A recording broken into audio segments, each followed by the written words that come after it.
Mohon dijelaskan Quran surat Mujadilah ayat 22 Ustaz. Ya itu mudah dipahami. Coba dibuka lagi itu, diingat kembali. Dibaca pelan-pelan saja mudah dipahami itu. Quran surat Mujadilah ayat 22, surat ke-58. La tajidu qauman yu'minuna billahi wal yawmil akhir yuwadduna man hadallaha wa rasulahu walau kanu aba'ahum aw abna'ahum aw ikhwanahum aw ashiratahum ulaika kataba fi qulubihimul imana wa ayyadahum biruhim min wa yudkhiluhum jannatin tajri min tahtiyal anharu khalidina fiha radhiyallahu anhum wa radu an ulaika hizbullah ala inna hizballahi humul muflihun.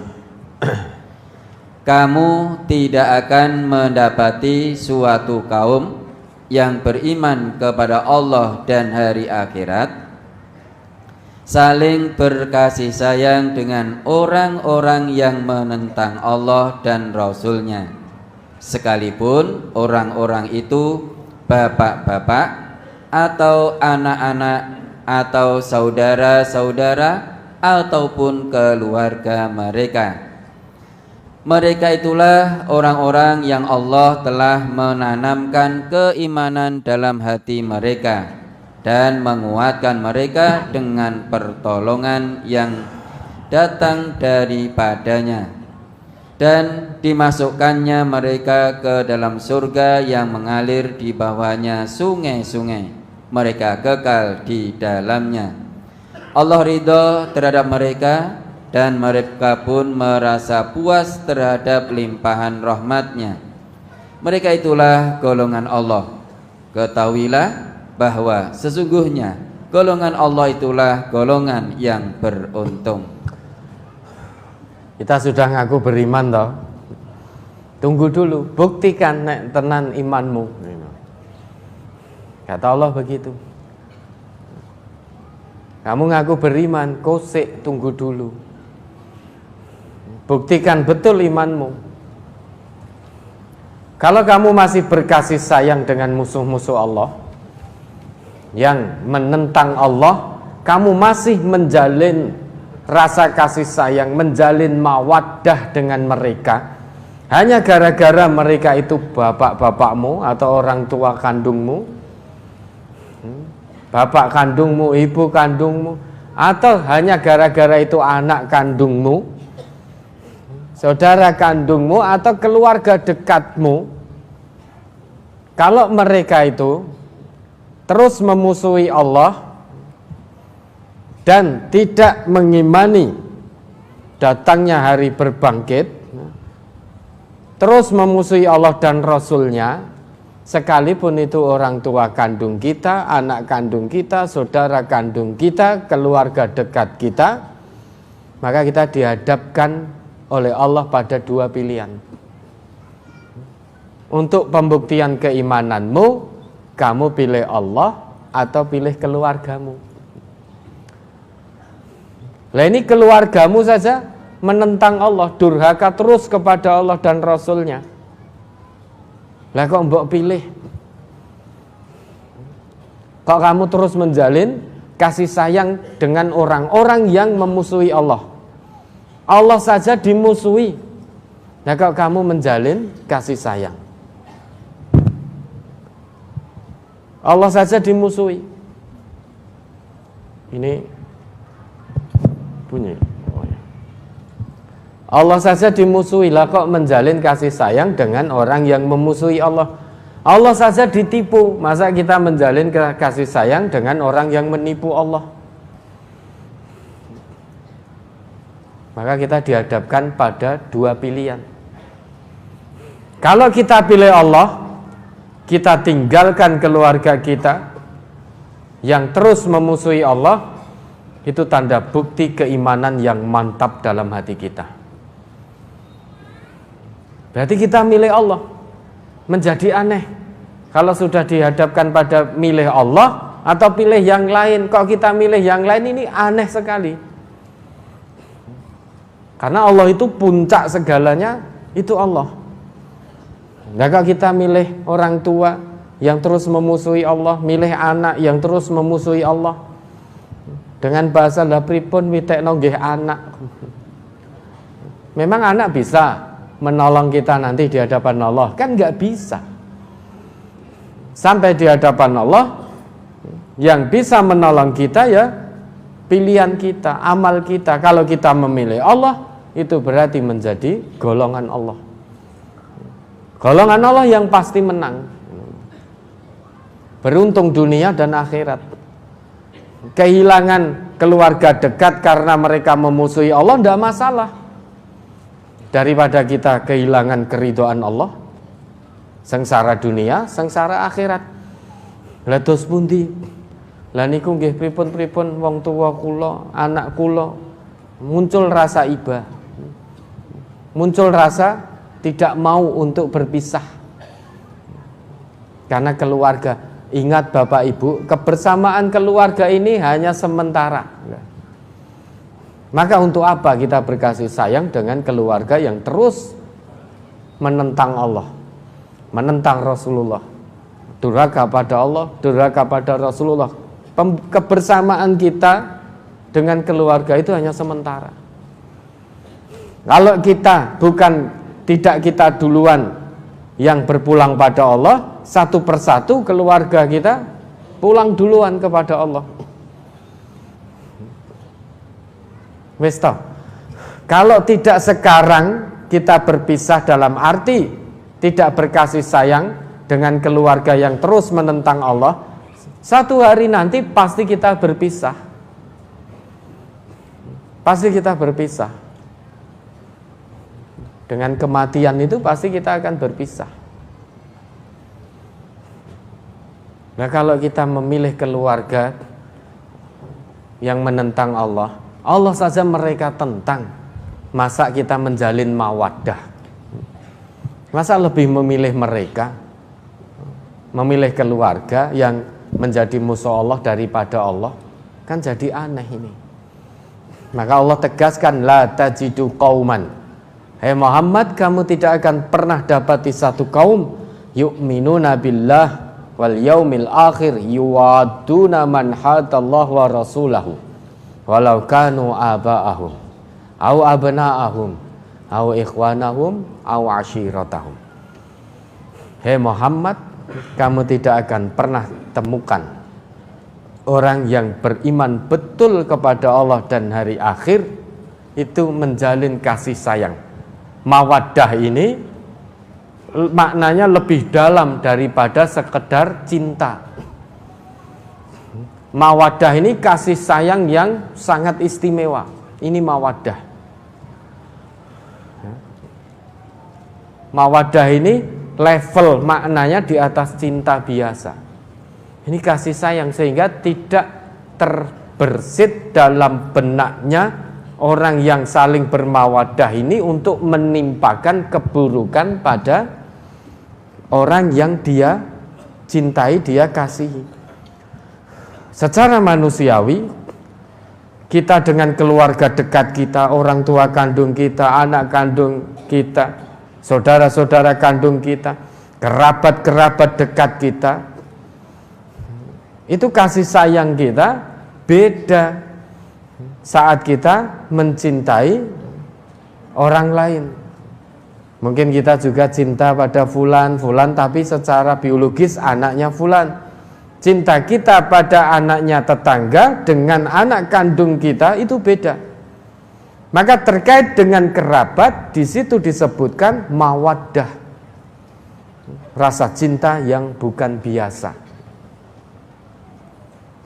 Maka kita menjadi heran kalau ada orang yang ngaku iman pada Allah menjalin hubungan mawaddah, kasih sayang yang istimewa dengan orang-orang yang terus menentang Allah. Sekalipun penentang-penentang Allah itu adalah bapak-bapak kandung kita, anak-anak kandung kita, saudara-saudara kandung kita, kerabat-kerabat dekat kita. Pilih mereka atau pilih Allah? Tinggal dipilih. Kalau kita pilih Allah dengan alasan keluarga kita menjadi penentang-penentang Allah, penentang-penentang Rasulullah, musuh-musuh Allah, musuh-musuh Rasulullah, itu tanda bukti keimanan yang mantap dalam hati kita. Dan mampunya kita memilih Allah itu karena pertolongan dari Allah. Wa ayyadahum biruhim min. Tidak mudah memilih Allah, meninggalkan keluarga-keluarga dekat. Meski mereka menjadi penentang-penentang Allah, tidak mudah bagi kita untuk memilih Allah. Hanya orang-orang yang mendapat pertolongan, kekuatan dari Allah karena sebab imannya sajalah yang akan bisa dan mampu menentukan pilihan itu. Dia pilih Allah, tinggalkan keluarga yang menjadi musuh-musuh Allah. Orang yang memilih Allah itulah golongan Allah. Golongan Allah itulah yang beruntung, muflih. Beruntung dunia, beruntung akhirat. Bukan hanya sebatas ala inna hizballahi humul faizun. Bukan hanya beruntung sebatas faiz, tapi muflih. Bahagia dunia, bahagia akhirat. Tapi kalau kita memilih keluarga, ya sudah, maka bukan menjadi bagian dari golongan Allah. Milih keluarga, keluarga menjadi musuhnya Allah dan Rasulullah, kita pilih mereka daripada Allah, maka tangeh lamun menjadi golongan Allah. Kalau kita tidak menjadi golongan Allah, maka tidak akan beruntung dunia maupun akhirat. Oleh karena itu, biar kita dan keluarga itu selamat dunia dan akhirat, Allah beri ketetapan ku anfusakum wa ahlikum naro. Jaga dirimu dan keluargamu dari api neraka.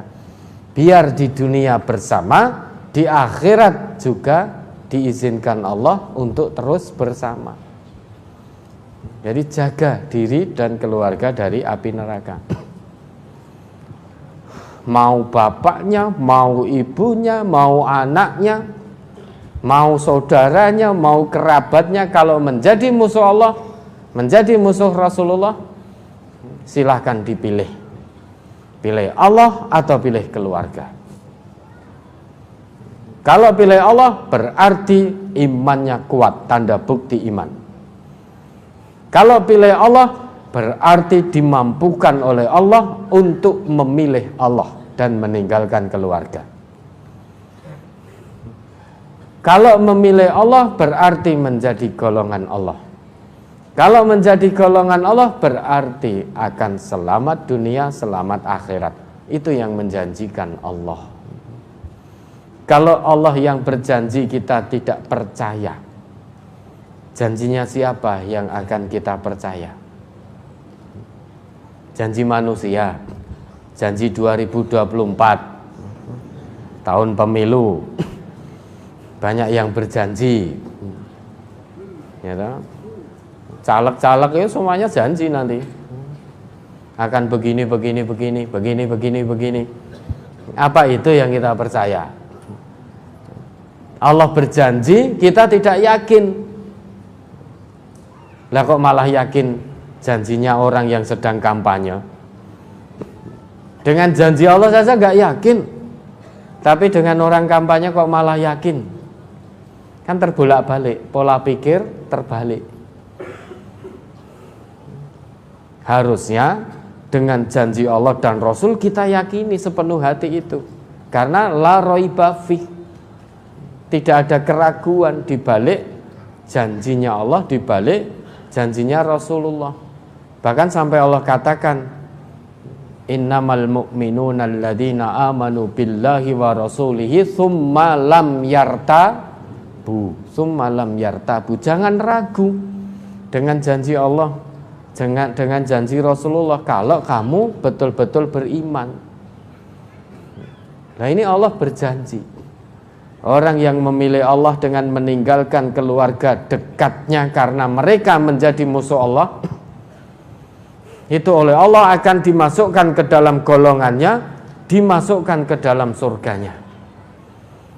Keluarga kita tidak bisa memasukkan kita ke surga, karena yang punya surga Allah. Allah punya syaratnya. Salah satu syarat untuk memasuki surganya Allah, jangan berkasih sayang dengan keluarga-keluarga yang menjadi musuh-musuh Allah. Maka tinggal dipilih. Apakah tidak boleh menjalin muamalah? Tetap boleh, bertegur sapa tetap boleh, tetapi jangan sampai naik ke level mawaddah. Jadi hanya tegur sapa biasa, tapi jangan sampai naik ke level mawaddah. Dulu seperti Nabi Ibrahim tetap tegur sapa dengan ayahnya, tetap bergaul dengan ayahnya dengan sikap yang ma'ruf, tetapi hanya dalam batas normal, tidak naik sampai level mawaddah. Nah, kita boleh tetap bertegur sapa, yang tidak boleh itu sampai tegur sapa kita menimbulkan kecintaan yang levelnya sampai mawaddah. Itu yang tidak boleh. Ya, ada lagi. Bagaimana hukum KB steril dalam Islam? Saya umur 36, suami umur 46, anak 3. Suami ingin saya steril agar tidak pindah-pindah metode KB. Apakah boleh, Ustaz? Soalnya saya mau mengikuti kata suami, tetapi ragu tentang kebolehannya, Ustaz. Kata suami itu dilihat dulu dalam agama, benar apa tidak. Meski kata suami belum tentu benar menurut agama. Kalau dalam Islam, KB yang diperbolehkan itu bukan KB yang sifatnya agar tidak punya anak secara permanen. Lah kalau KB-nya panjenengan sifatnya agar tidak punya anak lagi secara permanen, maka itu haram. Maka KB jangan yang steril. Kalau memang steril itu sifatnya menyebabkan kita tidak punya anak lagi secara permanen. Kalau KB yang lain. Jangan yang steril kalau memang itu tidak punya anak secara permanen lagi. Kalau dalam Islam haram ya, kita KB tanpa alasan yang dibenarkan, alasan kesehatan juga tidak, sebetulnya tidak apa-apa dan lain sebagainya, kok kemudian kita memutuskan KB biar tidak punya anak lagi. Itu haram. Kecuali kalau ada udzur-udzur yang dibenarkan, mungkin dari sisi medis. Itu udzur, namanya udzrun syar'iyyun, udzur yang dibenarkan oleh syariat. Kalau dari sisi medis, dari yang ahli mengatakan kalau memang ini hamil lagi, resiko terhadap ibunya sangat tinggi sekali. Nah, maka itu boleh karena udzur, kondisi darurat. Ad-daruratu tubihul mahdurat. Keadaan darurat itu menjadikan boleh apa-apa yang dalam keadaan normal itu dilarang. Kalau tidak ada udzur syar'i, maka ibu KB yang lain. Jangan yang steril, karena itu menyebabkan tidak punya anak secara permanen. Dan itu haram dalam Islam. Ada lagi?